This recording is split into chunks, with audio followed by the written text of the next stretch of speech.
ನಮಸ್ಕಾರ ಎಲ್ಲರಿಗೂ, ಸ್ವಾಮಿ ಕಿಚನ್ಗೆ ನಿಮ್ಮೆಲ್ಲರಿಗೂ ಸ್ವಾಗತ. ಇವತ್ತು ನಾವು ತುಂಬ ರುಚಿಯಾದ ಸುಲಭವಾಗಿ ಮಾಡುವ ಮಸಾಲ ಕಾರ್ನ್ ಹೇಗೆ ಮಾಡೋದು ಅಂತ ನೋಡೋಣ.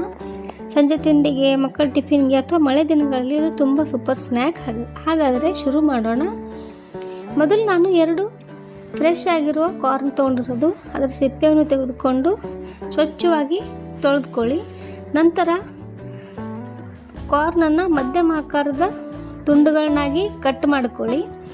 ಈಗ ಕುಕ್ಕರ್ಗೆ ಬೇಕಾದಷ್ಟು ನೀರು ಹಾಕಿ ಅದರಲ್ಲಿ ಕಾರ್ನ್ ತುಂಡುಗಳನ್ನು ಮತ್ತು ರುಚಿಗೆ ತಕ್ಕಷ್ಟು ಉಪ್ಪು ಹಾಕಿ ಕುಕ್ಕರ್ ಮುಚ್ಚಳ ಹಾಕಿ 3 ವಿಷಲ್ ಬರೋವರೆಗೂ ಬೇಯಿಸ್ಕೊಳ್ಳಿ.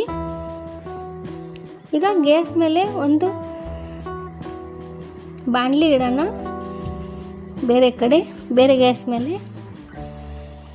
ಅದರಲ್ಲಿ ಜಜ್ಜಿರೋಂಥ ಈರುಳ್ಳಿ ಮತ್ತು ಹಸಿ ಶುಂಠಿನ ಪೇಸ್ಟ್ ಹಾಕೋಣ.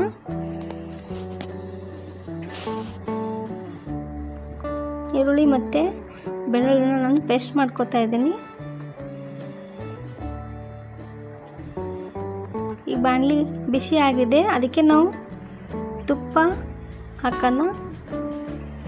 ನಿಮಗೆ ಬೆಣ್ಣೆ ಇಷ್ಟ ಅಂದರೆ ಬೆಣ್ಣೆ ಕೂಡ ಹಾಕ್ಬೋದು. ಇಲ್ಲಿ ಬೆಣ್ಣೆ ನನ್ನ ಹತ್ರ ಇಲ್ಲ ಅಂತ ನಾನು ತುಪ್ಪನ ಬಳಸಿರೋದು. ಇವಾಗ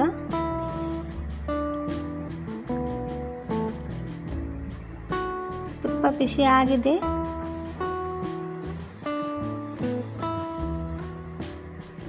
ಇದನ್ನು ನಾವು ಶುಂಠಿ ಬೆಳ್ಳುಳ್ಳಿ ಪೇಸ್ಟ್ ಹಾಕೋಣ. ನಾನು ಜಜ್ಜಿ ತೊಗೊಂಡಿರೋದು, ನೀವು ಪೇಸ್ಟ್ ಇದ್ದರೆ ಪೇಸ್ಟ್ ಕೂಡ ಹಾಕ್ಬೋದು. ಸ್ವಲ್ಪ ಫ್ರೈ ಮಾಡಿ ನಂತರ 3 ಟೇಬಲ್ ಸ್ಪೂನಷ್ಟು ಟೊಮ್ಯಾಟೊ ಕೆಚಪ್ನ ಹಾಕಿ,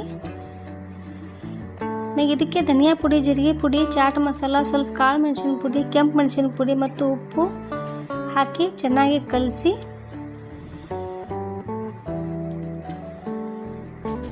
ಈಗ ಸಣ್ಣದಾಗಿ ಹಚ್ಚಿಟ್ಕೊಂಡಿರೋದು ಕೊತ್ತಂಬರಿ ಸೊಪ್ಪು ಕೂಡ ಹಾಕಿ ನಾವು ಒಂದು ಸಲ ಚೆನ್ನಾಗಿ ಮಿಕ್ಸ್ ಮಾಡ್ಕೊಳ್ಳೋಣ. ಎಲ್ಲನೂ ಹಾಕಿ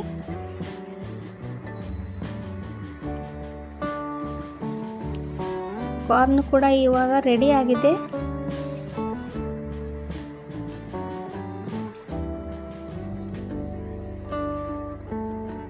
ಈಗ ಚೆನ್ನಾಗಿ ಮಿಕ್ಸ್ ಮಾಡಿದ ನಂತರ ಈಗ ಬೇಯಿಸಿದಂಥ ನಾವು ಕಾರ್ನ್ ಹಾಕ್ಕೊಳ್ಳೋಣ. ಎಲ್ಲ ತುಂಡುಗಳನ್ನು ಮಸಾಲೆ ಚೆನ್ನಾಗಿ ಹತ್ತುವ ಹಾಗೆ ನಾವು ನಿಧಾನವಾಗಿ ಕಲಿಸ್ಕೊಳ್ಳೋಣ. 2-3 ನಿಮಿಷ ಫ್ರೈ ಮಾಡಿದರೆ ಮಸಾಲೆ ಚೆನ್ನಾಗಿ ಸೇರುತ್ತದೆ. ಸ್ವಾದಿಷ್ಟವಾದ ಮಸಾಲ ಜೋಳದ ತುಂಡುಗಳು ರೆಡಿಯಾಗಿದೆ. ಸರ್ವ್ ಮಾಡುವಾಗ ತುಂಡಿಗೆ ನಾವು ಟೂತ್ಪಿಕ್ನ ಹಾಕಿ ನೀವು ಸುಲಭವಾಗಿ ತಿನ್ಬೋದು. ವಿಡಿಯೋ ಇಷ್ಟ ಆದರೆ ನಿಮಗೆ ಲೈಕ್ ಮಾಡಿ, ಶೇರ್ ಮಾಡಿ, ಸಬ್ಸ್ಕ್ರೈಬ್ ಮಾಡೋದನ್ನು ಮರಿಬೇಡಿ.